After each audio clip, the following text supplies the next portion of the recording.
ఢిల్లీ ఎన్నికల్లో peoples first అనే నినాదం వర్కౌట్ అయిందని ఏపీ సీఎం చంద్రబాబు నాయుడు అన్నారు. ఆ నినాదమే బీజేపీని గెలిపించిందని ముఖ్యమంత్రి చెప్పారు. 27 ఏళ్ల తర్వాత ఢిల్లీ ఎన్నికల్లో బీజేపీ విజయం చారిత్రాత్మకమని ఏపీ సీఎం చంద్రబాబు నాయుడు అన్నారు. పీపుల్స్ ఫస్ట్ అనే నినాదం అక్కడి ఎన్నికల్లో వర్కౌట్ అయిందని, ఆ నినాదమే బీజేపీని గెలిపించిందని ముఖ్యమంత్రి చెప్పారు. ప్రధాని మోడీపై నమ్మకంతోనే దేశ రాజధానిలో బీజేపీ గెలిచిందని చంద్రబాబు తెలిపారు. ఢిల్లీలో వాయు కాలుష్యం పెద్ద సమస్యగా మారిందని, ఢిల్లీ నుండి చాలా మంది ఇతర ప్రాంతాలకు వెళ్లిపోతున్నారని ముఖ్యమంత్రి చెప్పుకొచ్చారు.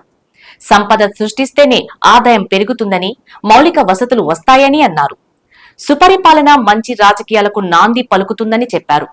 1991 తర్వాత దేశంలో ఆర్థిక సంస్కరణలు వచ్చాయని, వాటిని తెలుగు బిడ్డ మాజీ ప్రధాని పివి నరసింహారావు తీసుకొచ్చారని పేర్కొన్నారు.